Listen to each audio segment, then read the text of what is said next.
Hi guys, it's Kevin, Sagittarius. All right, what's up? My name is Joseph. I'm a good friend of Kevin's. We've been co-workers. We've been mutuals through high school and following years after that.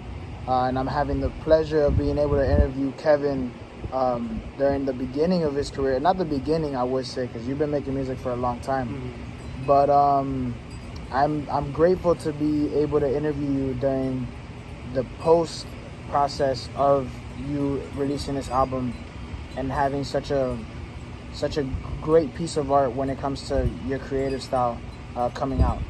So I want to thank you first and foremost for allowing me to interview you, because I have questions that I want to ask you, and it doesn't even have to be on camera, but the fact that you want to do this as a video interview, that's actually pretty cool. Not only does it take guts, but it's also it's good to keep stuff captured in memories. That's right. For when you do develop yourself, you get somewhere in life, you can always look back at this type of stuff. Right. So thank you for allowing me to interview you. Of course. But yeah, this is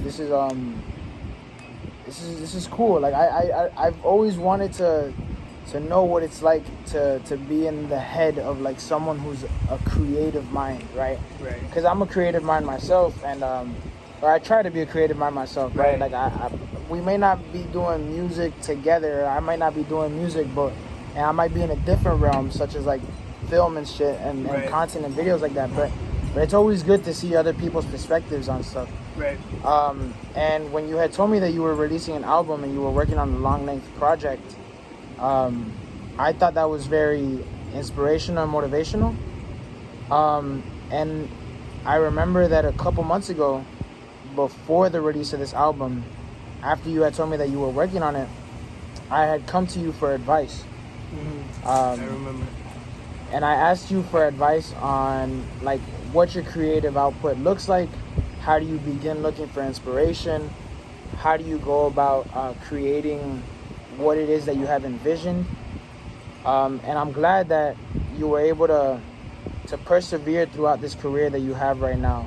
And you're still continuing on, and you were able to release such a project so that I can ask you questions about it, right? Instead of just asking based on what's it called? Theory, right? Instead of asking you based on theory, I can actually ask you based on actual practice. Right. So the first thing I want to ask is, where does the concept of ESTILO Miami come from? Okay, so a few years ago, during the pandemic, I remember I became very close with this young upcoming artist who is also my closest friend, Buffalo. We started working together during the pandemic, and we both always had an idea of how we wanted to create a movement for artists that come from Miami. We wanted to do this group.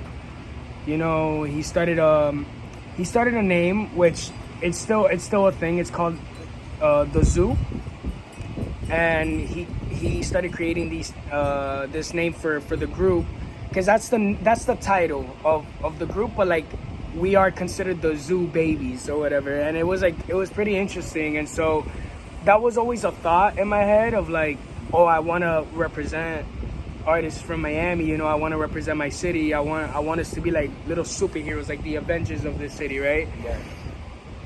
Obviously with a lot of things going on in my life, I never really got the chance to do something like that until now. I graduated from high school, and I was trying to still figure out my life, still try to organize myself, until this artist, who is the biggest artist right now in the world, dropped an album that was dedicated to his island called Puerto Rico.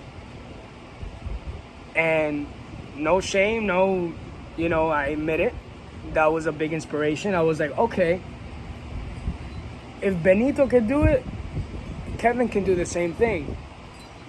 And I feel a lot of us, we get lost in, I feel when we get to a certain point in our lives where we're very successful, we forget where we came from.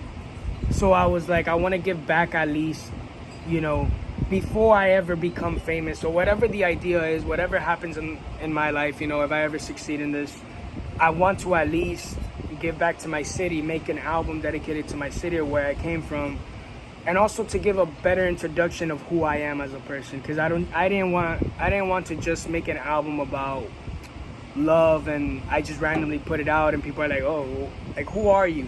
Because the first thing that people are gonna want to ask of you is, who are you and where do you come from? So I felt like Estilo Miami was a perfect idea, was a perfect first project for an introduction of who I am. And this is your first project, right? This is my first project. You began making music how long ago? I've been making music since I was probably around 15, but was already writing or getting into music around 9. I got introduced to a lot of the music and the world of music since I was 9. Yeah. So when I first met you, I remember that you were releasing music, and the one thing I knew you for was a track that you had with a Malu Trevejo feature. And that was like, I don't even know how many years ago. What's that? Like 2021? That was in 2020, 2021. Right? And in that time, I didn't really listen to your music, but I would check it from time to time because I was friends with Buffalo, and I still am, like, acquaintances with him. We text from time to time. I was catching up with him. I helped them with the We Are Teens project. Yeah. I helped them with the trailer, and so I've been around. I've seen you guys like develop yourselves and stuff like that. And so I want to know, why do you think it took you so long between that time till now to create a long-length project? Or has this always been something that you've had in the works within these past 4 years? Or do you think like it happened most recently, and why do you think it happened most recently? Dude, when I tell you that, it's like how they say out there, God's timing is perfect or whatever. Dude, it was like a thing where a project was always my plan. I've always wanted to make an album. Dude, since like elementary, middle school, I always thought of making these projects.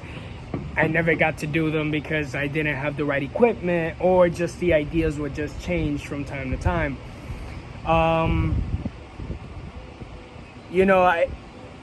Estilo Miami was very random, really. Of course, I got inspired by Debí Tirar Más Fotos, but it wasn't that, oh, I listened to the album and I'm gonna go directly and do that. No, it was like, I met somebody that took me in and was like, hey, like, if you want to make music, we could do it for free. And I always struggled with trying to make music and, like, you know, money and all of that stuff, because, you know, of course, with everything going on, money was very difficult with me and for me. I met this guy, an old friend, you know, who I made music with. He was in the feature for Been Trying. He changed his whole life around. He became a Christian, whatever. We started hitting each other up, and he was like, yo, come over to my crib. If you want to make free music, let's make free music, whatever. And then we just started getting together there. We made the first song that's called Confesión, which is the bachata. And then from there, we were just like, yo, let me just make a project. And Confesión is the first track that you recorded for this project? The first track that I made for this project was Retro Playa. It sounds like it. I was hearing it and I was like, it sounds, I wouldn't say it sounds outdated, but it does sound old compared to... It sounds very old, and the lyrics were very, bro, they were crafted very, like, because it was storytelling. It was a storytelling story, right. Like talking about a girl who just got dumped. Her friend hits her up, be like, hey, yo, stop crying for that dude. We're going out to the beach because right. There's these two artists that are performing at the beach, right? These stories that I just start creating in my head, and I just like put it on the paper. Retro Playa was the first song that was made. Right. And it was like inspired by this song called Baby Hello with Rao and Biso Rap, and I told Buffalo, yo, I just imagine us doing something like that. Like us at the beach performing this one song and everybody just turning up. Like we're like the life of the party type shit. And he was like, okay, let's do it. And then we just went from there. But I never dropped the song because of personal reasons, but the song was always there. The song was always there, and it was done, but not really, because there were certain parts that we had to re-record and whatever. But Confesión was the song that actually told me, yo, we gotta do something. We gotta create a project. Like, I'm making music now. Why don't I just create a project? Right. And it wasn't that we had beats already, like, oh yeah, we're gonna use this beat and then no, like, we were going through my phone, listening to random beats, and we were like, oh yeah, we're gonna use this. This sounds right for the album, this and that. So it was like, as we were going, we were just creating more ideas and more ideas and more ideas. It wasn't ideas that were just pending. It was just ideas coming in. It was just like flow after flow. Flow after flow, flow after flow. And Confesión is the bachata instrumental song. The bachata, yeah. So, what made you want to decide to use that kind of instrumental? Because I believe it's the first time you use an instrumental like that for a song, right? Yeah. How hard was it to record a song like that, and what made you decide to choose a beat like that? I don't know if I was born to make. It sounds crazy. Like, I don't know if I was born to like make music, because usually people are like, "Oh no, I was born for this, whatever." But dude, I was looking for beats, and I heard that, and when I heard the sound, I could tell that it's old school bachata.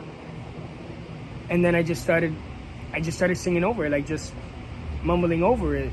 And my guy Michael, he was like, yo, that's hard.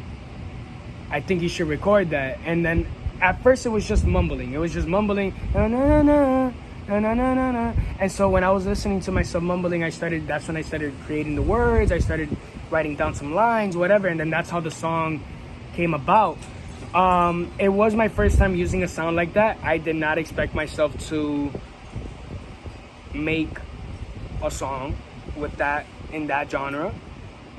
And how long did it take? When I tell you that it was very simple and very easy. Right. It was like, you know, when people film certain videos and certain clips, and sometimes they do it in first take, and it's good, it's perfect that way. That's literally how it was. It was literally first take. I would record myself, it would sound perfect. I'll record myself again on the second lines, it sounded perfect. Like, everything was just going. There's just one thing that I heard of an artist called Jon Bellion. He's one of my favorite artists. He's a Christian artist. I'm not Christian, by the way, I'm Catholic. But he said something that really like stuck out to me. He said, we are the instruments and God is the musician. There's days where when I was recording for this album, nothing was coming out. I didn't even want to record for the album. Like, it was just days that I just wasn't feeling it. Or when I was recording something or creating something, it just wasn't coming out right. Right. And then that was like me telling myself, okay, God wasn't in the room with us. It just wasn't the day. It just wasn't the day for us to make anything. It was just a day for us to just chill. Then there was days that like I would create something and bro, it would come out beautifully. God was in the room with us. Okay. God played us. He took us. It's like his energy was flowing through me, and I was just creating all these beautiful things. Yes. Confesión really, if it wasn't for Confesión, probably this album wouldn't have been made. But yeah, that's I like how you said that quote from Jon Bellion, because, well, I've never heard that quote personally, but I have heard a lot of things that are similar. And I do think that most people, when they think of artists, when they think of filmmakers, when they think of creative people, let's just say, to put them in a bundle, they think that you need to have a source of inspiration first in order to create. Right. Or they think that like once you're stuck in a rut, once you have writer's block, like that's it, you're done. You don't have anything. Yeah.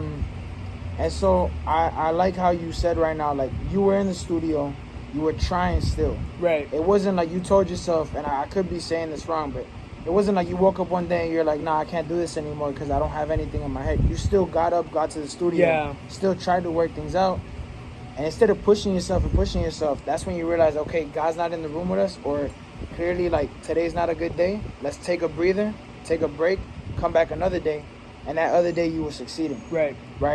Because I've had the same bouts when I was making a personal project of mine, where some days I just didn't even want to get on the computer.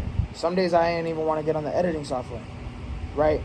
And like some days, even on those days where I didn't want to get on because I felt like I wasn't inspired, I would actively go onto the editing software and try and do what I could. And when I thought that I couldn't do anymore, I was like, okay, you know what? Let me take a break, wait for another day. Right. But it's just that act of showing up every single day, trying to see if you can work it out, trying to see if you can do something, right? That's where like true creative like process comes through, right? It's not just a matter of inspiration, because yes, you can have inspiration some days, you can have motivation some days, but inspiration is also an act, or creating, let's just say, is an act of seeking inspiration to go ahead and create yourself. Right. It's not about allowing inspiration to just come through you and flow through you. So I liked how you said that quote about John Bellion. So I want to talk about a bit more towards the album, like actual tracks. When it came to the song La Bienvenida, what made you decide to start the intro with that audio montage? I remember. Okay. I might go a bit further. Or a bit back. I don't know. After I finished making Película, and my bad, I just remembered. Confesión was the third song. Right. That was created. Película was the second. And that's a single, right? And that was the single that got put out. Right. After we did Película, we still had a bit of time. I still had a bit of time at Buffalo's house, and he just started working on something. And I was telling him, like, I want an intro, bro, but I want an intro to be crazy. An intro for an album, I don't know. Like, I just want to do something big. Because by that time, I was figuring myself out. I was figuring out, what am I going to do? I'm making all of these songs. Am I going to make a project, or what am I going to do? I didn't know what I was going to do. I was just making songs after songs after songs.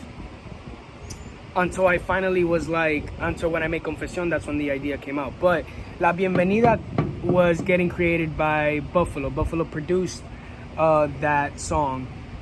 And he was just playing with synthesizers and stuff like that. And he was telling me, no, you should sing on this or whatever. And I didn't really hear myself singing on anything. You know, when he was doing the process, when he was creating the beat, when he added the reggaeton, whatever, I would listen to the beat and I was like, why don't I really make this like a movie? Why don't I?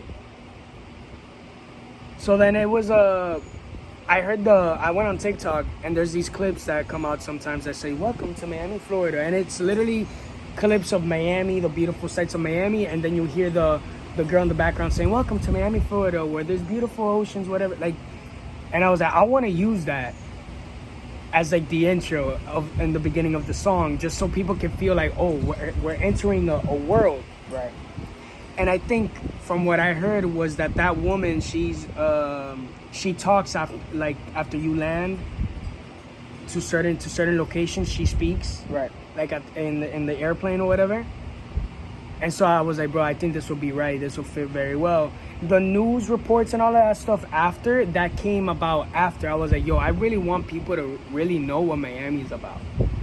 And I want to make it sound like a movie. So then me and Michael, we started going to YouTube. We started looking up coronavirus, pandemic news, shootings, whatever, because that's the reality. I mean, our city is beautiful and all, but then it has this other side of it. You know what I'm saying? But then I blended in with the good stuff. You know, Mr. Worldwide opened up Brickell City Center and stuff like that. Like, there's a lot of wild stuff going on in this city. So I wanted to just give it that vibe. I listened to a lot of Weeknd. I listened to a lot of albums that have that cinematic feeling. And so that's what I wanted to give. I wanted to give it that cinematic feeling. You know, to people, they could say that it sounds corny. To other people, they could be like, yo, this sounds crazy. It sounds like some GTA shit.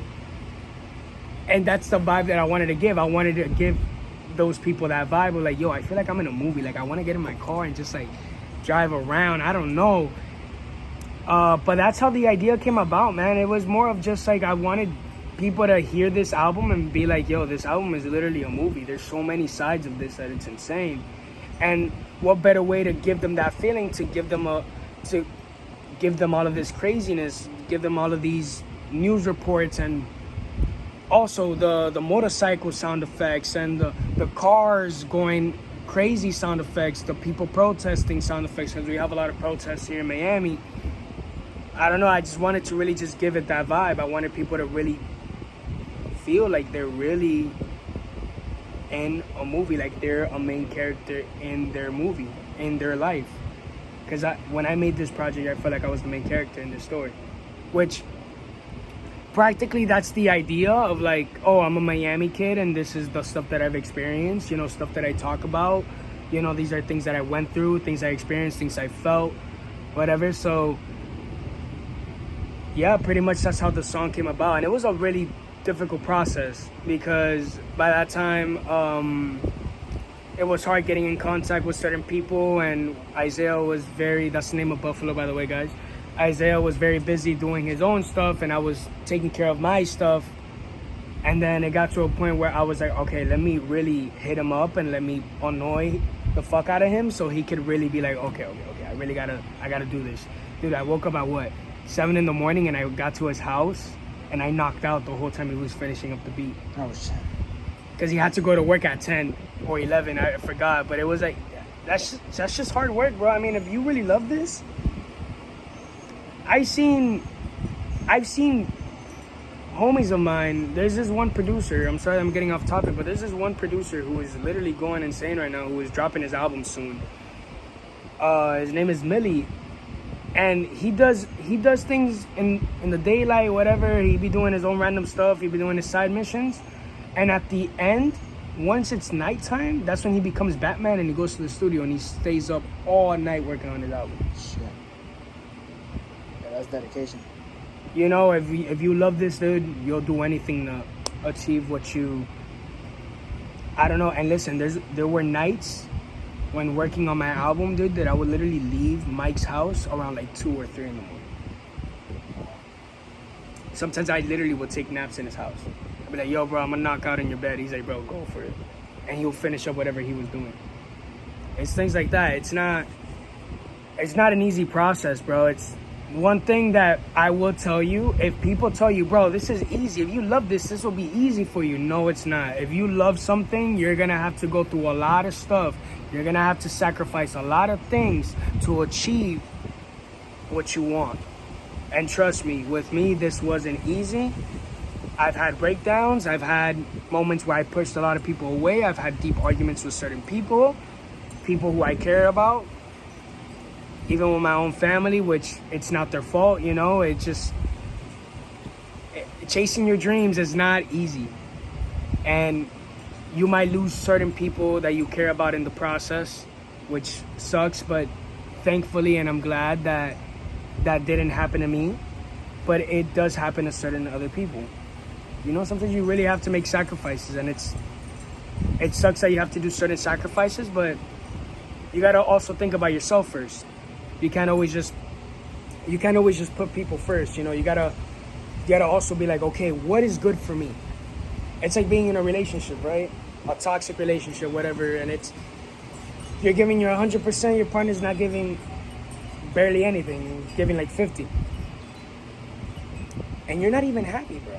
And you're seeing that you're draining yourself out, you're losing weight, you're not eating well, and it's like, okay, what is going on? What am I doing wrong that I'm feeling like this?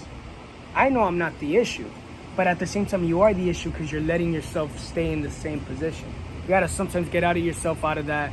You gotta get out of that cycle to better yourself, even if it's cutting somebody that you deeply love off of your life. It gets to points like that. I'm just being realistic. I don't know. I'm not trying to be emotional or nothing. I'm just being realistic because I've been down that road. I'm thankful that I haven't gotten to that point at all right now. You know, everything has been pretty well. And it also depends on the people around you. You know, there's people that you love, but they're not really good for you. And you gotta sometimes have to be like, hey, listen, I love you and all, but I can't.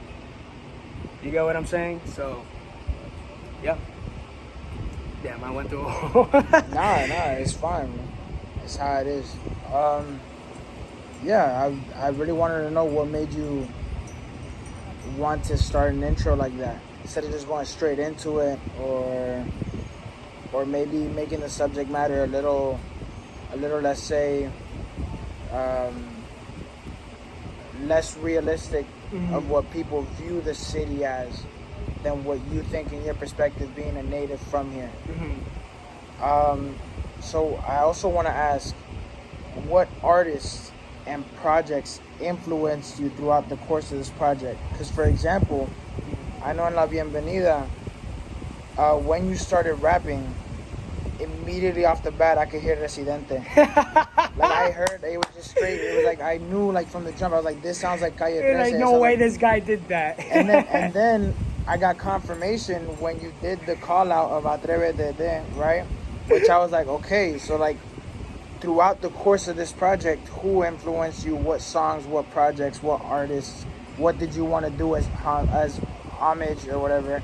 Or what did you want to clearly state that, like, okay, this is where I got my basis from, but this is like also my original thing? Okay, let's start off from the bat and let's get it out the way. I even said in the beginning of this interview, yes, Debí Tirar Más Fotos was a huge inspiration. It's a good ass album.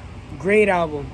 It was the biggest inspiration for me to make my album, right? Like how I said, he made an album dedicated to his city, a love letter to his city, to his island, and I wanted to do the same thing. But it's always been a thing way back where I wanted to represent my city and who I was, and bring up the people I love and new artists with me, right? That was the biggest inspiration. That's the key. Yes, Calle Ocho was, dude, but mind you, I was listening to the beat, and when I was flowing, I was like, yo, I want to play with this, bro, so why not? And I wanted to sound funny, because think about it, I start off the lyrics with saying, baila, perreo o salsa, te traigo un sonido por lo menos que te tranca, esto es Miami, cabrón, tú no mandas, donde nuestros padres cruzaron en balsa, atrévete, salte del closet, menea esa cintura que nadie corresponde. That's Residente rapping right there. Like, that's the part of, like, donde nuestros padres cruzaron en balsa. I know that there's people that are gonna be like, that's not true, or that's offensive, or this. My family's Cuban. I've been told a lot of stories, and they're pretty cool stories, but at the same time, it's funny, the idea of, like, crossing the border on a boat. To me, it was always like, it was funny. And so even when I recorded that verse, I was even laughing at the same time.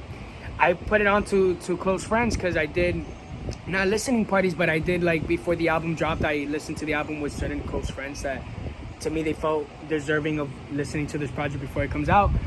And they were like, yo, Kevin, what? That is not true. Yo, Kevin, what? Bro, you just funny, bro. And that's the point, is to get people's reaction. You want to get people's reaction, not with the beats, not with the beautiful album cover, but with what you talk about, with what you say. And yeah, Residente was a big influence in my lyrics, but to that song specifically. The other songs, it was just other stuff, but Residente really was the key to. It's just the way I felt. I felt very confident. Baby, vámonos. Baby, tranquila. Déjame llevarte un viaje. Dios está en control. Vámonos a bailar hasta que salga el sol. She a flower in the dark, God bless her. Like, it's just that confidence, that flow that I had. I was just like, bro, like, I felt like I was him. It sounds funny, but I felt like I was him. I felt, because Residente, when I would listen to Residente rap, I'm a huge Calle 13 fan and also a Residente fan. Every time I heard this guy rap, he sounded so confident, and so, like, he knew what he was talking about, and he knew that the stuff that he was gonna say was gonna provoke a lot of controversy. So it was like, why not? You know, I mean, also, I'm young, I'm having fun with this, and If it bothers people, then let it bother people. At the end of the day, I know what I'm doing, and I know that what I'm saying is the truth. I like to spit the truth to people, you know. Donde nuestros padres cruzaron en balsa. My dad was that person. My dad was that person that crossed the border with on a boat. Right. It's a true story, and so to me that just always stuck in my head, and I just wanted to say it. I think my grandfather as well was one of those people too. And guys, again, people say that it's not true. It's true. Whether it's not, like whether it is or not, it's metaphorical to some people. It's metaphorical, exactly. It's real to some people, and on top of that, it's art. So it's based on interpretation. You get me? Like so whether people tell you like, oh, it's not real, this is like, bro, there's a whole bunch of Spanish rappers or English rappers who make references that are, like you said, they're meant to provoke. They can make someone smile when you hear them out, and they might not have to be real. But at the end of the day, it's an art form where you're either trying to get a reaction from somebody or just trying to have some clever wordplay. You get me? Like, I feel like a lot of people also have to really pay attention to lyrics nowadays, because I feel like when people just hear a certain line, they're like, oh my God. But it's like, no, bro, but it's just connected to what he said before. right. They're all connected. These lyrics are always connected, unless you're just a random person that just wants to make random music and you just say whatever.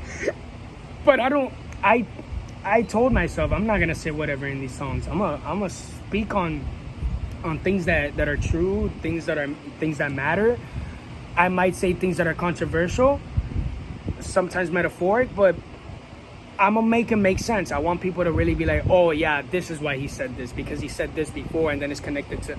You just really gotta play with people's minds, dude. Like and trust me, it's not that easy, because I feel like we live in a generation, in a society where a lot of people are close-minded, and it's whatever they believe in, which it's fine, you know, you don't judge that.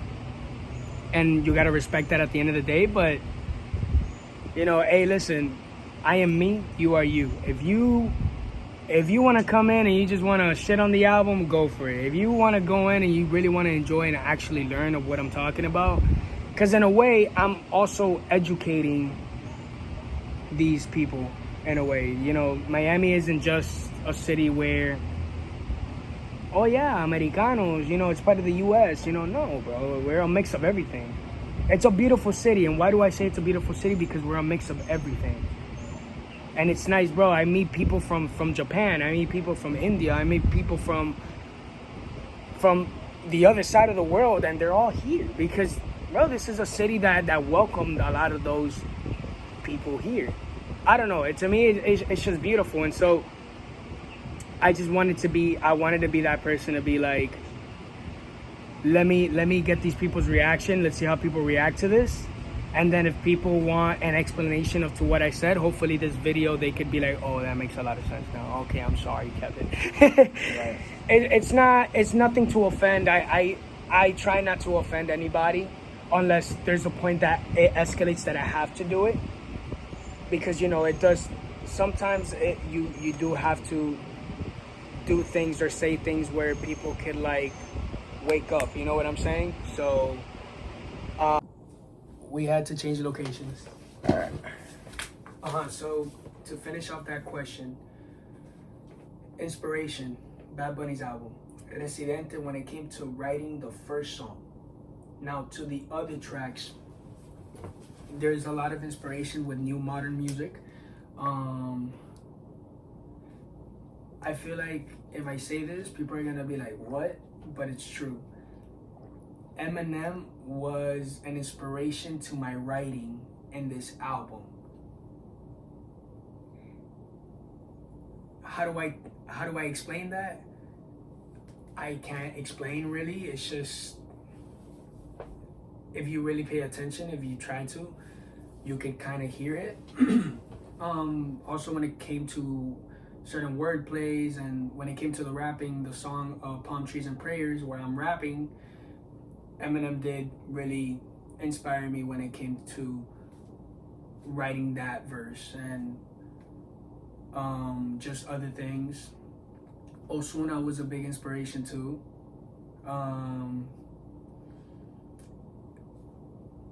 I'll just end it with this. Music in general was what inspired me to make my music. Hearing other people's sounds, hearing other people's if I name you people, I'll probably name you. It'll take me a minute because I'll probably name you the whole industry. But a lot, basically, music in general and old artists, especially new artists, have inspired me to make this album. It's a mix of everything. Literally a mix of everything. Yeah, I wanted to know a bit more about that because I liked when you said let me try to remember. Yeah, just mentioned it at the table. You said that sometimes people have to actually listen because there's things that you say that will be in reference to other things, but it's harder to get people to pay attention nowadays. And the reason why I fuck with that statement is because I read not too long ago that poets, for example, they make sure every word counts. Yes. Within their lines, yes, within their stanzas, right? And music is derived from poetry. So when it comes to songwriting, lyric writing, it's basically a form of poetry, right? And so you had mentioned, like, for example, on Calle Ocho, you said that, I think you had said the line "flower in the darkness," if I'm not mistaken. Was it in Calle Ocho? You had said that you said that in the table. En la bienvenida. She a flower in the dark, God bless her soul. There you go. Yeah, because I heard you say Calle Ocho and then proceed with that line, so I got a little confused. But yeah, like, for example, that was kind of like a precursor or like a subtle hint at what else comes through, into where you have a track called what is it? Flor en la Oscuridad, right? Yeah. And like you said, like, people need to listen to the details, because I think, I don't know, I could be wrong, but it looks like when you wrote your songs, you made it seem like every word counted. Like you made sure that everything was in place. And so I wanted to first ask, do those things come to you like beforehand? Do you have it pre-planned, or is it a matter of like mere coincidence? Both. Right. That's crazy that you said that, because in the song La Bienvenida, when I was mentioning those certain names, Flower in the Dark, God bless her soul, Vamos a Miami. Vamos a Miami is the title, the outro of the album. Flor en la Oscuridad is the name of the song that's I think the second to last song in the album. I basically referenced every song. I basically referenced every song in the album by mentioning those certain names. Tú te vives la película que te pone película. Let me tell you crazy stories. Calle Ocho is where I'm from. Calle Ocho. Confesiones desde el corazón le cuento al sol. Confesión. I'm fucking with you right now. You're probably like, oh, what the fuck? And that was planned, right? Like that from the jump was planned. When I first did Bienvenido a Miami, mami, esta noche, tú te vives la película que te pone. I referenced esta noche and película, and I was like, bro, fuck it, why don't I just reference every song in this album, but stick to the storyline of what I'm talking about. Right. So that intro, it is the intro. That was written last, or was that written? Was that the last song? That was the second to last song. That was the second to last song. But you had a concept of everything that was titled, right? Concept, everything. Yeah, and I like that, because I kind of did the same thing with one of my personal projects. And the reason why I ask is because sometimes when I'm on the editing software, things will click, but that's by coincidence. Like, it wasn't planned. I didn't know it was gonna happen. Just like, it's just in the matter of creating. Like, it happens, and you have to stick with it. Or like you got to use it to your advantage. It was perfect, right? But then there's other instances, like, for example, on the outro of my project, I made sure to write a monologue, in which the monologue referenced everything that I was doing to promote my project. Yes. Right. Now, I didn't have that planned out. right? And I was having a hard time writing that monologue when I was creating my project, but I had thought to myself, why not piece them together, right? And so I wanted to know, like, in the process of creating music, is it the same thing? Is it mere coincidence or is it pre-planned? Dude, if I tell you like what it is specifically, bro, I'd lie to you. I think it just happens, bro. It could either be that you plan it, right, or it just randomly happens. Because, dude, like when I just started writing the first couple of lines, it was like, oh shit, why don't I just let me just reference all this shit. What the fuck? Because it was just, everything was just going in order to Bienvenido a Miami, mami, esta noche, tú te vives la película. I just referenced 3 freaking And I didn't songs. know that. I've heard the song twice. I have not gone through the lyrics. And I'm someone that I need to read lyrics to, like, be able to, like comprehend certain stuff. And you telling me that right now, I didn't even realize it. Right? Like, I realized that you said one title track, but that title track was in English. It wasn't even the Spanish title. Right. And now you're telling me that in the entire track, you're actually referencing everything. Yeah. I didn't know that. I feel like when people hear this interview, they're going to be like, wait, so the girl that you were talking about in that song, that's the girl you were talking about in the... No, dude. It was just, I was having fun with it. She a flower in the dark, God bless her. So, like, It's a beautiful girl, whatever. It could be anybody. I'm not really talking about somebody specifically. And Flor de la Oscuridad, I am talking about somebody specifically. We'll get into that now. We'll get into that later. But, bro, yeah, no, I was just messing around with those titles, bro. I just felt like Confesiones de Corazón, like Cuenta el Sol, let me tell you a crazy story. And I said something about palm trees and prayers. I say, le rezamos a Jesucristo, él encima la palmera.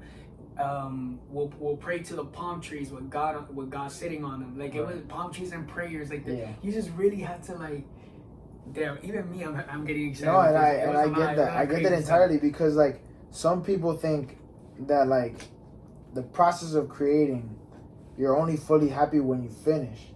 Right. But, dog, I think, and I could be talking out of my ass, but I'm pretty sure the little details, like in a recording session, or when you wrote a lyric, or you heard a specific part of the beat that went with the way you said something, that also hyped you up. Oh, yeah. 100%. Way more than just releasing the album. Oh, 100%, 100%. Right. I used to be the type, and I'm not gonna lie, like, I used to be the type to be like, yo, I just want to get this done. Because, listen, it gets to a point, but, and somebody that creates too, there's points where you're just like, bro, oh my God, when am I gonna get this done? And it's like you can't even quit on it because you're already at a point that it's like you can't go back. Yeah. So it was like, bro, oh my God, I just want to get this done, and then you end up rushing it. I used to be that type of person, and it was like, no, I don't want to rush this. I really want to make this perfect. I want to make this beautiful, man. And so I was actually enjoying the process of recording this. I was actually having fun because it was, first of all, it's what I wanted to do. Right. It's songs that I wanted to do, and even if people might not understand certain things, that's okay because I understand them. I feel like a lot of us too, as creators, we want people to understand what we're doing. Does it matter? Yes, in a way it does, because you want people to, like, really understand you, and you want to be understood in your art and what you do. Great. But what really matters the most is that you end up understanding what you did. Because if you just do something just to make other people feel it, and then you're over here like, and you feel miserable about it because people don't feel it, like, bro, like, it's okay. Think about what you did. Think about what it means to you. That's why when I always had this thing in the back of my head that I was like, yo, bro, I don't know if people are gonna like this, whatever. And my friend, she tells me they're gonna love it. Kevin, they're gonna love it. But even then, it doesn't really matter that much, At the end of the day, you did a project. That's what matters. You know what I'm saying? I'm pretty sure when you did your projects, you were probably like, oh damn, are people gonna enjoy this shit, whatever. But what about you, bro? Did you enjoy doing this shit? Did you enjoy Did you enjoy creating this? Did you enjoy yourself after you, like, you know, after you were done with it? Did you watch it? Did you enjoy it? Because I'm gonna tell you something right now, Joseph. I wake up in the mornings. I'm being so serious with you. For the past days, I've been just listening to my album in the mornings. Because to me, it's like, yo, I did this. I'm listening to myself. Oh my God. Who would have thought?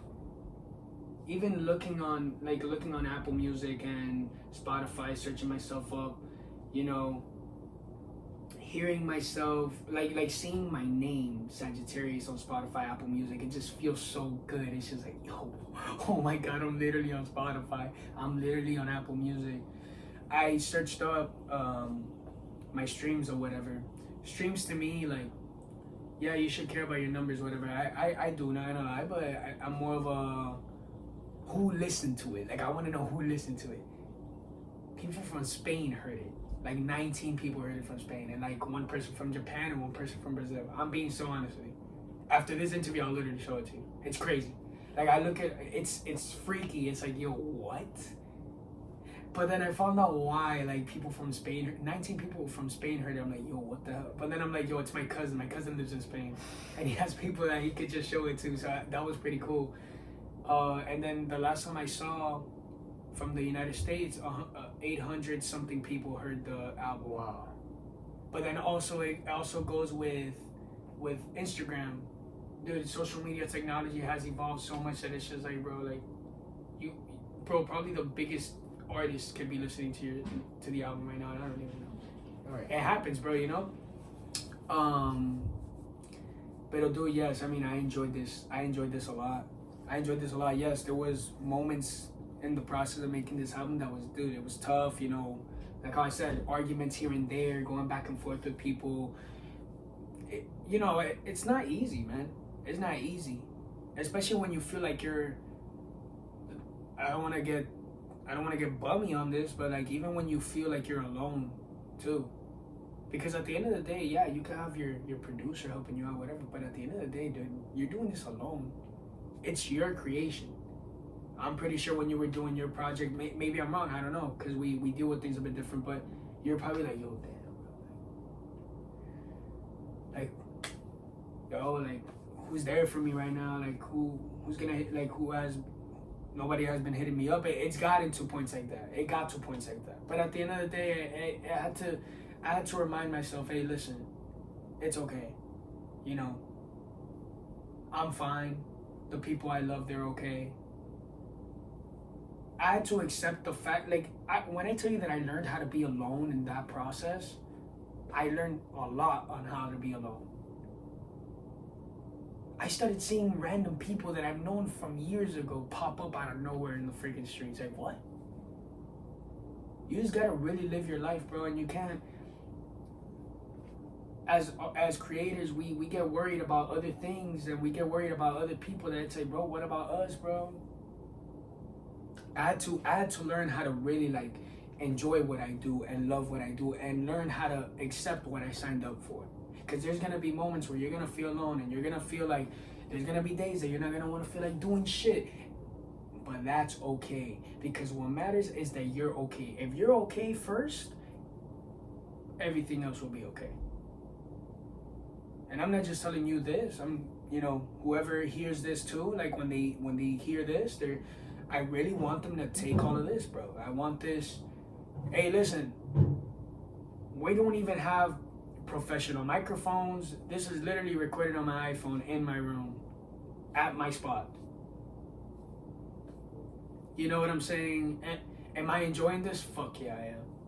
I'm tired of the whole, let's try to make it look perfect. No, dude, this is raw. We don't got all the money for that shit. I'm having fun with this. I'm literally with one of my closest. I consider you as one of my closest, one of my boys. Hey, look, we're doing this. And I said this because there's other people that I could have interviewed with, other friends, but I chose to do it with you because I know what you do. I know that your mentality when it comes to things like this, and it's all respect as well. And I feel like also people that see other people that are more advanced than them, whatever, and they want to work with them, and they forget about other people that they were working with before and they just leave them. Like, I don't do that. You know what I'm saying? Like, for example, you and I, we could have planned to do this interview. Also, this interview was planned way before. Probably way before the album was even, like, created, right? I think it was, right? Yeah. Confession was made, and I told you, yo, if I want to do an interview, I'd be with you. I think I told you that the album wasn't even made yet, but the idea was coming up. Yeah, because I had texted you for that advice when I was looking for like some form of guidance when I was thinking about certain things that I wanted to work on. So this interview has been planned for a minute, and I appreciate it a lot. Like I find it crazy how you asked me out of everyone that you could have asked, and I don't take it for granted. And yeah, like you said, like when I've had to learn that too. Like sometimes it's not a matter of what other people feel or how you want them to see things, because I've had to learn that too, where it's like you have to acknowledge that even if people don't get it, as long as you get it, that's what matters. There you go. And it's also because that's where you get the satisfaction from. Like, let's say you have like hidden messages, or you have like this little thing like, oh, I got the instrumental from here, but this is my inspiration. Like, you don't have to express all of that, or not everybody needs to hear that for you to be able to appreciate that. Right. And then on top of that, it's a matter of what you do throughout the course of creating. It's not just having the thing out and then you're done. Because once you have the thing out and you're done, you're just gonna work towards something else, or that's it. You're done. You finish the process, right? So it's finding that love, that passion, and realizing that when you do things from in here, when you do things based on love and straight passion, rather than trying to cater to an audience or a certain sound or a certain genre, you'll see that energy comes back like tenfold, right? Right. Whether you think the engagement wasn't there, whether you think you didn't surpass the goal that you wanted to in terms of views or streams or anything, like that's not the basis. It's like when you do something out of love, that same energy will come back to you, whether it's instant or whether it's you gotta wait for it long term. So now that we got that out of the way, I think it's best to ask, out of all the songs on this album, which ones were the most meaningful, most impactful? Which ones do you want audiences to hold on to a lot more? Which ones did you have a lot of care and which ones did you want to resonate a lot with the audience that heard the album? I do love every song in the album. I do. But the ones that I really want for people to listen to and to... Palm Trees and Prayers is a very beautiful song. You know, of course, my friend Mike, he did his part. You know, he's a Christian, and there's a guy that I worked with years ago, and I remember our first song together. Bro, we were both like, bro, like our minds were literally in a whole different space, dude. Like we were going through it bad, and the song is called Been Trying. It's on my YouTube.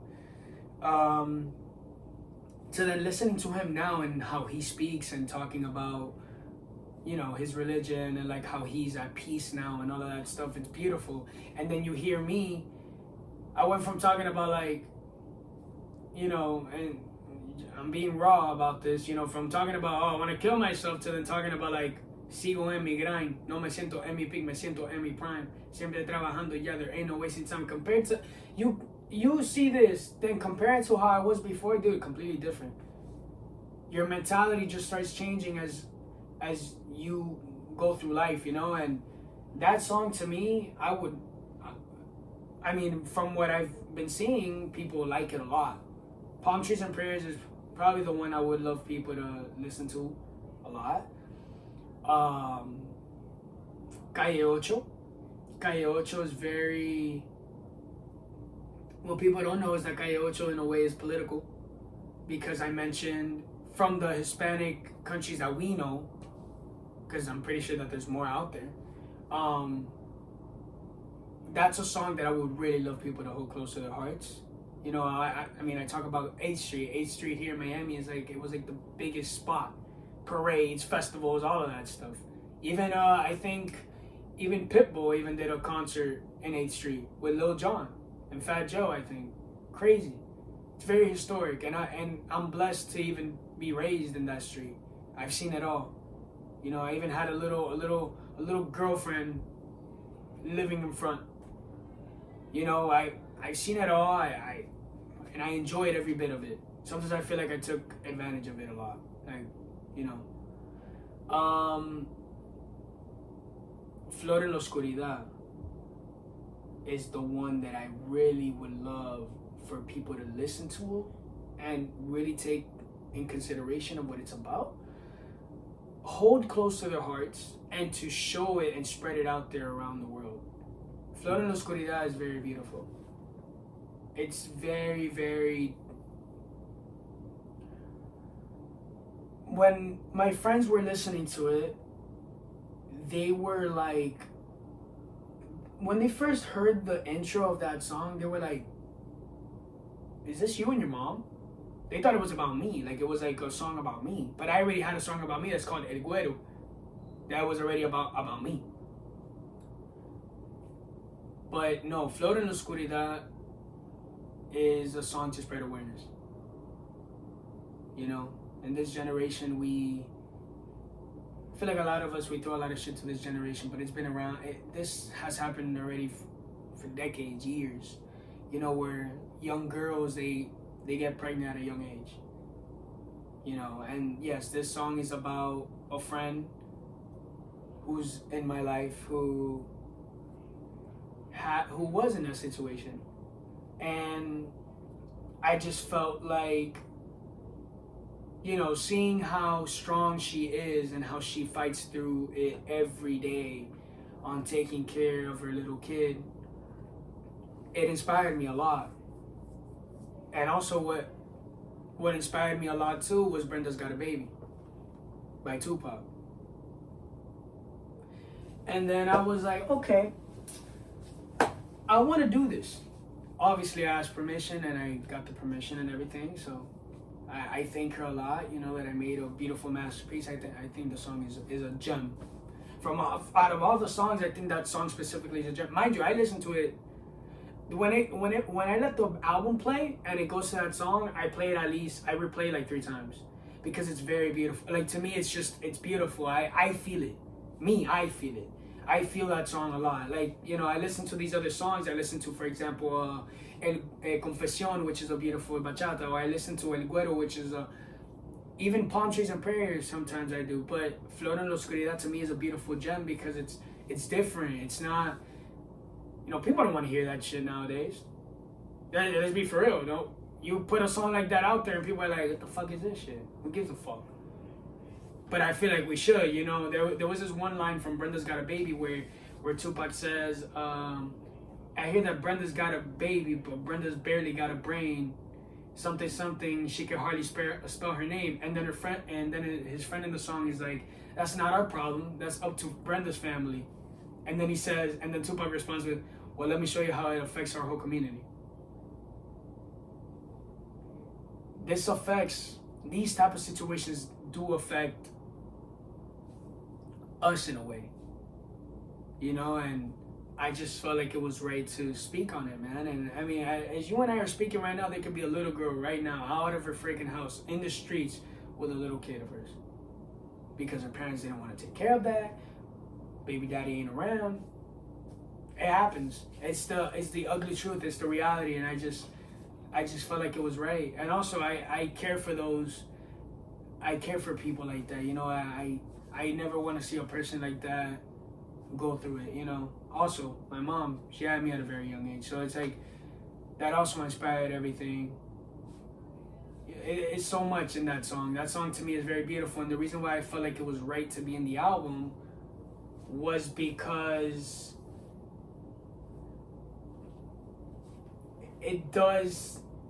there's a lot of that here. We might not know who those people are, but there is a lot of that here. There's a lot of that in the world. And I just felt like it was right. And the beat that I used was to also fuck with people. Listen, this whole album has been like a brain fuck for everybody. Like people like right now what I just did with the intro, you were probably you started smiling, you were like, yo, there's no way. Like he actually did that. For Flor en la Oscuridad, I give you a reggaeton. And you're thinking, oh, this guy's about to, but then you hear esto es una historia de una niña que tuvo su hija a una edad bien joven, and you're like, wait, what? And then you just hear the beat, na, na, na, na, na, na, that reggaeton beat, and you're like, I don't know if I should dance to this or what am I so? And that was the reaction that I would get from people. A lot of the reaction was like this.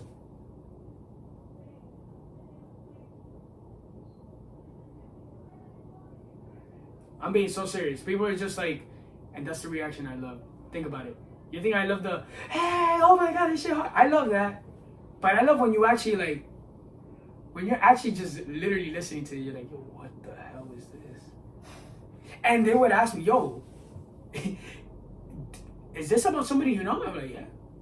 Hey, bro, you went from talking about Esta Noche, película, En Control, which En Control is a great song, by the way. You went from all of this to then stop it with this. And I remember I got told, yo, Kevin, are you sure you want to put that as the last song?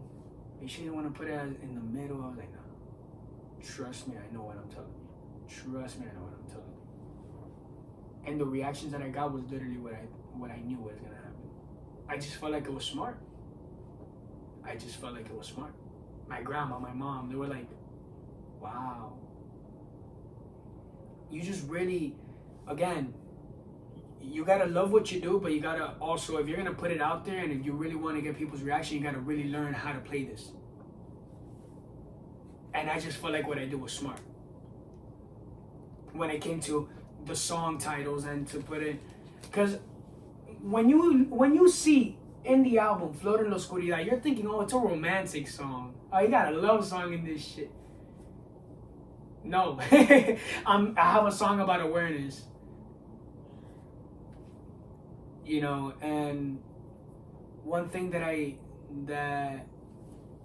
love is that I wish that I could do in the world is protect every young girl or every woman that goes through abuse or whatever the hell, you know, whatever, you know, because to me, women are the most beautiful things in the world, you know, and so, you know, I don't know. I hope that this also is, it like doesn't spread the idea of like, oh, it's just about this topic, but also about just women empowerment. You know, women are deserved to be loved. You know, even though there's crazy ones out there, but even then, you know,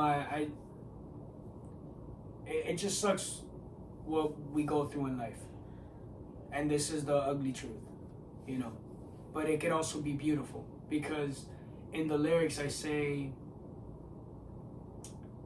tan crazy de los 15 teniendo una baby, es difícil mantenerla estable, la niña es bella, no necesita un rating, mamita le gusta ir papá todos los días, la fumadera y tomadera la excita y es una mami que cuida a su hija.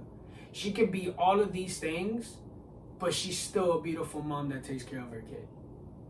You gotta also put in the, because I didn't want to make this song depressing. I really didn't. I wanted to make it like, bro, she's the light of her kid. Because the Flor en la Oscuridad can be two things. It can be, I can be talking about the mom or I can be talking about the kid. Because flowers, you know, when they grow, they bloom. Just like a baby grows and it blooms into a beautiful human. But then it could also be, I'm talking about the mom. The mom, you know, she's a hurt flower. But you know, she's trying to get healthy. She's trying to get better. She's trying to be there for her kid. She's trying to be the light for her kid. I don't know. I just felt like that song to me should be the one out of all of the songs. And it sounds crazy because all of those songs I made it with heart and passion. But I just felt like Flor en la Oscuridad should be the one on top. And I know that's the one, and I even said it too. I said that's gonna be the song that people are not gonna really care too much about. And I was right. I don't hear, oh, Flor en la Oscuridad is amazing. I have to ask people, yo, but did you hear Flor en la Oscuridad? Yeah, it's pretty nice. I'm being serious. But it was like, I knew it. And it's fine. Yeah, it's fine. I'm just letting you speak out. Yeah, congratulations on that track. Whether you got the reaction that you expected or not, because if you are doing it to spread awareness, and reaction shouldn't really matter. It's just a matter that you brought the message out. Right. And for those that want to listen, they can listen. For those that don't, they don't. But still, you did a good job releasing that song. I think just to wrap the interview kind of close to it. Right. I'm gonna ask a couple questions when it comes to recording. Go ahead. And I like how I didn't even have to ask it because you started going into it. But I really wanted to know, how was it when you were selecting the track order? Ooh. And how'd you know what goes where goes what, how you titled the tracks? Like, I wanted to know, because you have everything done. Now, what was the process of getting that set up?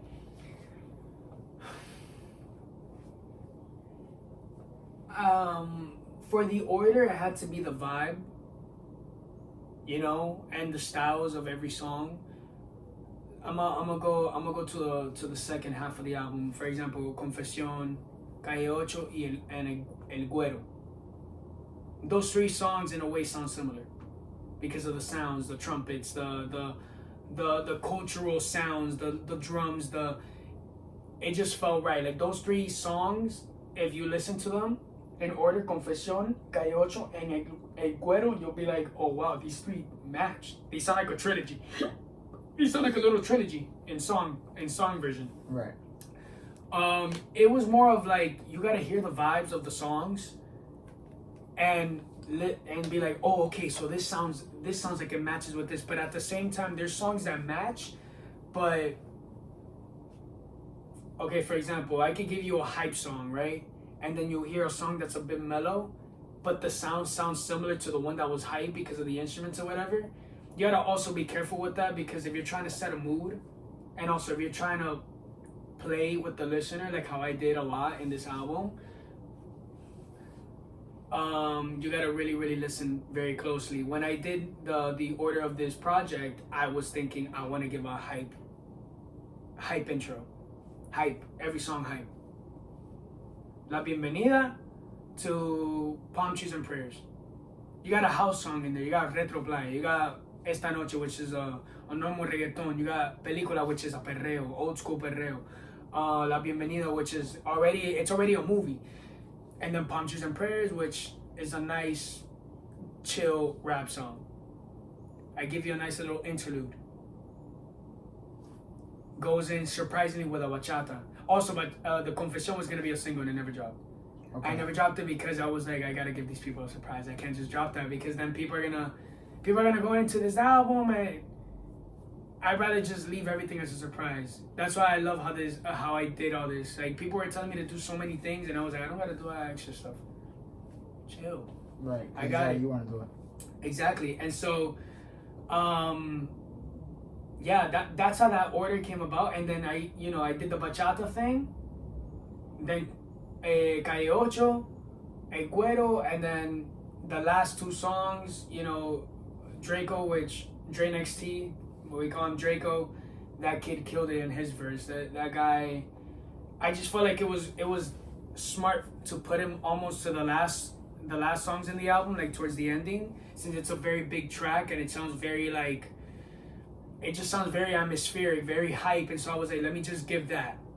And then you got the Flor en la Oscuridad, and then Vamos a Miami, which is the outro. The songs, the titles, they just came about as I was making the songs, really. The hooks, the choruses. Ella vive la película, and I was like, yeah, película. Esta noche. Palm Trees and Prayers was more metaphoric, significant, I guess, Miami. And then since I'm rapping with a Christian rapper, he just wanted to do prayers. Because also about what he talks about in his verse. He talks a lot about praying and all that stuff, so it just felt right. Retro Playa, I mean, it's just the style of the song, the house music, retro, that vibe that it gave. And also the song talks about taking place at the beach. Confesión, me confessing my love about this girl. Calle 8, A Street. El Güero is a nickname that I have. Really, I do. From my family. Even as the album came out now, certain friends of mine, they call me that. After they see me, they're like, oh my God, it's Sagittarius El Güero. You know, my cousin, he's like, oh my God, it's Sagittarius El Guavo, because my face is shaped like an egg, you know. El Guero, it comes from my family, my great-grandmother, who I speak about in that song. She gave me that nickname when I was born, which means golden child. You know, because when I was born and I started growing hair in my head, my hair was blonde. It was like golden. And then my great-grandmother was like, ese es mi güerito, my güero. After that, it was En Control. En Control, it was more just, bro, I don't know, it just felt like we just got everything in control. The song is about motivation and how we keep striving for what we love and how we got everything under control. We got our circle, we got our people, everybody good. There's a part in the song where Draco says, they ask me how I've been, yeah, we all right. Like, we all right. You know, I don't think that song really had much to say. It was just more motivational and hype, bro. You know, when you just want to vibe with your friends. Flor en la oscuridad, I already talked about it. It was just that idea, a beautiful flower in the dark. And then Vamos a Miami, in a way, Vamos a Miami is not a whatever outro. Vamos a Miami is very meaningful. Because I just imagine you went through this whole trip, this whole vacation in ESTILO Miami, and then you ended with going back on the airplane and you're going to fly away. And the last thing that you hear is, Vamos a Miami. Like, you want to come back. No matter how crazy this place is, it's like, it's so beautiful that you just want to come back. And then you just hear Vamos a Miami. Like, let's come back to Miami. Let's go to Miami. When you go back home, you want to plan to come back to Miami. And so I just felt like, I was narrating the whole album. I gave you everything, a little bit of everything. And towards the end of the outro, you hear like mumbling and all that stuff, like muffled voices. And it was me performing in high school on my last day before I graduated. I did a show where I performed, and the last thing that I said in the song was, this is just like a little pre-explosion, but I'm gonna give you the big thing now. Are y'all ready? Yeah. And so from there, I leave you with the suspense of what's gonna come next. So now people are gonna be like, they hear that and they're like, okay, what's gonna come next? Do we know? I don't know. All I know is that after this, there's more content coming out. It's all storyline. I mean, I dropped Confesión, the music video, a few days ago. And it's gonna be connected to another video that's gonna come out hopefully soon. But yeah, man, I mean, that's how everything came about, really. All right, I got a couple more, so go ahead, bro, ask away. So in the studio, what did you do to make sure the vibe was always there? Who did you have in the studio with you? Were you alone most of the time, just with the engineer? Like, how was it cultivating like a type of energy so that you can get this whole album done? Also, I heard the background vocals. You have a ton of people in there with you, trying to create those ad-libs, that atmospheric vibe where it's like you're either performing with a group or you have a whole bunch of people in the studio with you, singing along with you. Like, how was it setting that up, and how was it throughout the course of the album, and did it help you out? It taught me a lot of how to have patience. You know, because again, I was working with somebody that is in a complete different mentality than I am, you know, and also religion as well. So it was difficult, yes. But we came to an understanding at the end, and it was more of like, okay, you know what? He gets what I'm doing, and I get what he's doing. At the end of the day, we just ended up helping each other out. Really, it was just me, Mike, and his girlfriend. Really, she was the girl that you hear in Calle Ocho shouting out. Um, I didn't really have much people in the room. It was literally. I'm gonna surprise you. It was just three of us in the studio, and we did it all together. Sometimes Mike's younger brother comes in and like will give like his little advice or whatever.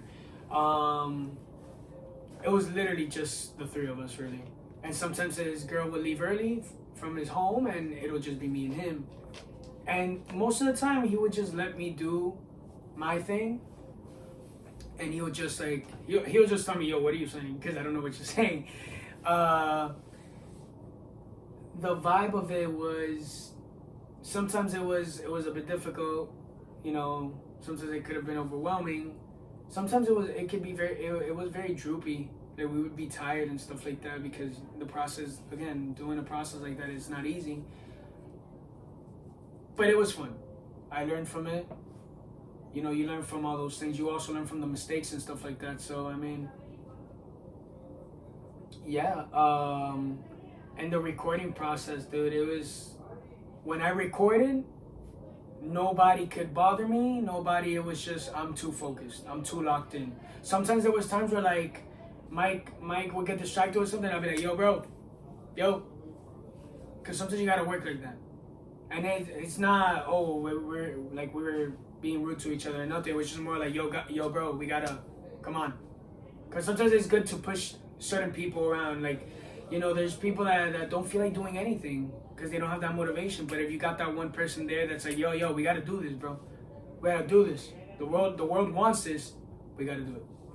It's good to have a certain person there that can motivate you to keep going, you know? Yeah. When it came to recording tracks, did you have to take multiple takes? Were there a ton of one takes?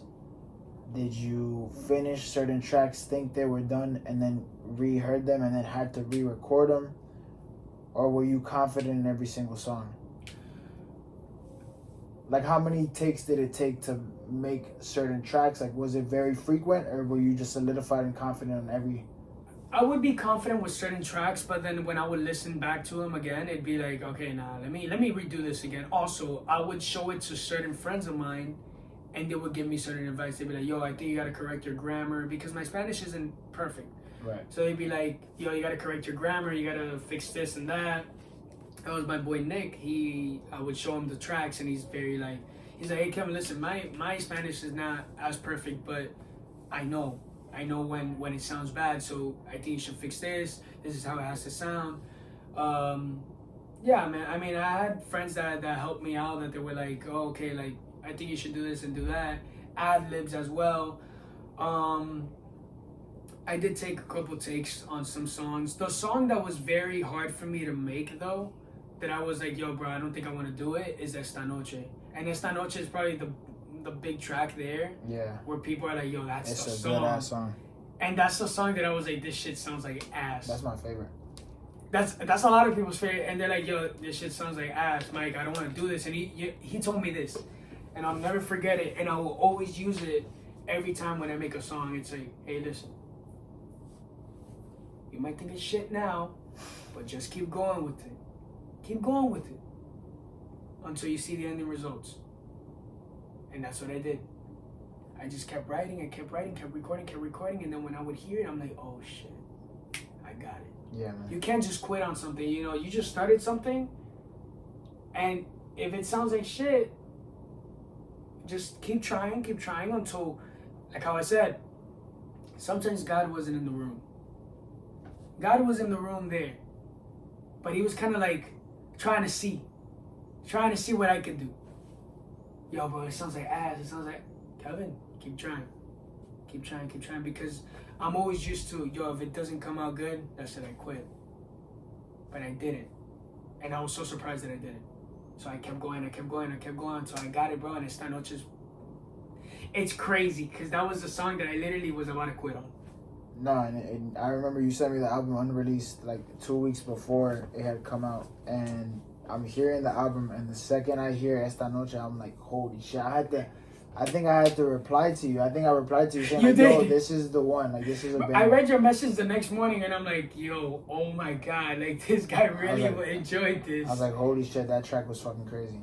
And that track to me was like, it was fun, dude. It was fun. I think there was a line where I say, damn, bro, you left me with the feeling of wanting to give you a daughter or something. It was like fun. Man, hata con ganas de darte una hija. That shit was so funny.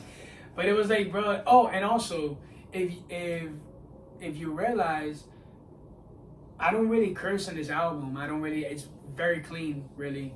I put the parental advisory just in case, but just to make it more like, oh, it's real. But I've been very clean with this album, and I'm glad that I came in that way. I just felt like it was right. You know, I didn't just want to come in I don't want to come out nasty. I wanted to come out as like, hey, look, guys, this is me. This is the type of artist I am, and you know, I don't really gotta make songs talking about this and that to make a good song, you know? Yeah. And then, just to wrap things up, this is my final question. Go at it. So, you said that Debí Tirar Más Fotos was one of your inspirations when it came to this project. Mm-hmm. And you also said that this project, you wanted to show love for the city that you're from while you're still in the position that you are. Mm-hmm. Because it's always good to give love, like, especially early on. So I want to know, like, the features, the production, the crew, were they all Miami based, or did you have some where it was from elsewhere? Because, for example, Bad Bunny made it his mission to make sure that the only acts, the only production, the only thing that came from his final project that he just released was Puerto Rican. So I was wondering, like, did you make it an effort to make it fully Miami based? Were there some things where you couldn't? Like, what was the vision when it came to selecting who were you gonna put on the album and who were you gonna work with? Draco is not from Miami. Draco is from Texas, but he came down here a few years ago, and you know he basically grew up in Miami. Michael is from here. He is from Miami. Yes, I wanted to do that. I did. And even though there were certain things that, how can I say? The thing is that Miami, how do you describe Miami? A mix of everything. So to me, it was like, I thought about it, and it was like, you know, yeah, I know, you know, Draco's from Texas, you know, and Mike, he doesn't even speak Spanish like that. Like, he doesn't at all. He understands it, but he doesn't speak it. And then you listen to certain tracks in this album, and for example, bachata, that's Dominican, and then you got salsa. You know, Miami, at the end of the day, it's not, how can I say it? So I don't want to say it the wrong way. Like, it's part of the U.S. I don't know. I don't know how to explain it very well. It's just more of like, bro, again, it's a mix of everything. It's a mix of everything. So to me, like, Miami to me is, it could just be anything, really. It could be people from anywhere. Because I could have had a Dominican in the album. Right. And he's not from Miami, he's from Dominican. Right. That's the way that I see Miami. Yes, it would have been cool as hell if I had, you know, people that were that were born here. Like, born here in Miami.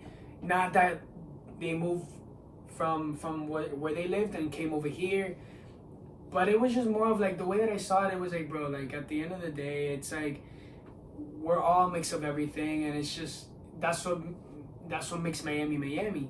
People that come from other areas and they come here, they live here, and they bring their culture here. And you know, when I was growing up, I remember I think I lived with the mentality of like, oh, like, Miami, like, I'm from the US. You know, in the US, because that's what America is, you know, like English, America, English, no Hispanics. So to me, I was confused about that. And as I grew up, it was like, oh, but this is Hispanic territory. So then that's how the whole political stuff started coming in with me. And like, that's when I did Calle Ocho. Because I wanted, there was a part in Calle Ocho where I was like, todos nosotros somos igual, nadie nos va a bajar, nuestro hogar no es para comprar, ahora sean a bailar. You know, our home is not for sale. You know, right now we're living at a time where our homes are just, people are leaving their homes, you know, from here in the city. And it's sad to see. So it was just more of like, I wanted to spread that message. Yes, I wanted this album to be Miami based, yes. But at the end, it didn't really bother me that I had another artist from another spot. It didn't bother me that I had certain sounds that are not Miami, because at the end of the day, what is Miami? Right. The question is, what really is Miami? Like, it's not, Miami's a mix of everything. Right. So it didn't even matter if I had a kid that came from Texas, or a kid that was born here in Miami but doesn't even know Spanish, or that, mind you, Mike doesn't even know that culture either, that Hispanic culture, at all. Not one bit. And he's Mexican, think about it. But he doesn't even, that's not what he really was taught much. Not because, oh, his family don't want that, or no, it's just, probably just wasn't a thing that they thought about. But the guy literally was, he was listening to all of these things I was doing, and he was like, yo, this shit's nice. Like, I love this. This is beautiful. And that's what I want to show the world. That's what Estilo Miami is all about. I want to show the world, hey, listen, look at the beauty of this music. Look at the beauty of, and that's what I got from Debí Tirar Más Fotos. When I listened to Debí Tirar Más Fotos, I was like, that's what Benito wants to do. He wants people to know how beautiful Puerto Rico is. He wants people to know the beauty of it, the culture of it. And that just got me into my head, and I was like, I want people to know the beauty of Miami, what Miami really is. Not the business stuff, no. People live here. The ride outs, when people go on bikes and they do their wheelies in the middle of the streets, the graffitis, the clothing, the beautiful city at night, the clubs, the girls having fun, the beaches. That's what it is. So to be real, I feel like even then I did make an album that was Miami based. Yeah. Yeah, and of course it's not. That's a good way to end the interview, I think. And when you think about it, Bad Bunny's concept when it came to his album was that he wanted to bring the people to his culture, and in bringing the people to his culture and his home country, he was also showcasing the new acts, the acts that most people wouldn't know of, right? Like Davey, Omar Courts, La Plena de las Crestas, I think I'm saying that right. Right. Right now, they're artists that if you're over there, or you're in the reggaeton scene, or even like the Plena scene, Bomba scene, like you'll know who those are, but not everybody would know, right? Right. And when it came to Estilo Miami, again, you're not copying that album word for word, right? You're using it as inspiration. So we have to remind ourselves that not only is the concept of the album is that you're inviting people in, right? You're showcasing what this city expresses, what this city accepts, right?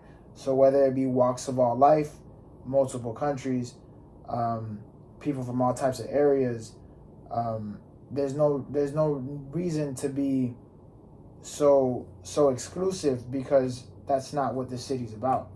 Right. So I hope you don't take my question as in a question of questioning your means of creativity, because I think that this is a different thing. It might take inspiration, but this is different. Like this showcases inclusivity. This showcases the acts within the city and how you can branch out elsewhere but still be brought over here. Right. Like you said, Mike he's of Mexican descent, but he might not know a lot about the culture, but now he's learning through the process of creating this. Draco, he might be from Texas, but he's been here for a couple of years, and he has the opportunity now within this project to be heard and to be sought after, and to showcase his talent, because in this city we're inclusive, we accept everybody, and we're a means of not wanting to assimilate and have people like forget where they're from or what they do or what they strive for, but instead it's just a matter of full-on expression of who you are, what you make yourself out of, and all that type of stuff. So yeah, I hope you don't take that question negative, because that question was not. It was just more so like it was a good question. It was a question of what was your thought process within the making of it, and I think the project came out great. Thank you. I know this definitely took a lot of hard work. Yeah. Like, we all have personal lives. It's not like we're like these big people where we can take as much free time as we want to like create whatever we want. So I just want to say that, like, bro, I'm proud of you. Thank you. You should be proud of yourself. The project's going well throughout everyone's ears. Like, you're having a lot of plays in different countries, Japan, Spain. It's crazy, bro. dude. And I just hope you keep on going at it, bro. Like, this is what's up. Like this is what it's for. Like, this is what life is meant to be, right? Like, you do what you want and you pursue the things that you want to pursue. And I just want to let you know that you're a huge source of inspiration, not only to me, but to all the people that witness you do this stuff, hear your stuff out, watch you as you grow. And whether there's a wave of people elsewhere that will come at you and be like, oh, like, this isn't it, or this project is not something that I want to listen to, or whatever. Like, that's not something you should focus on, because the main thing that you should be focusing on is the hard work that you put out, the people that appreciate your work, and the people that you're motivating through your efforts and through your work. That's right. So thank you, bro. I appreciate you for allowing me to interview you, bro. And this has been great, bro. Hey, go check out that album, bro. That shit was great. And go check out his stuff, bro. I'm gonna put his stuff in the bio. No, he's his projects are fire, bro.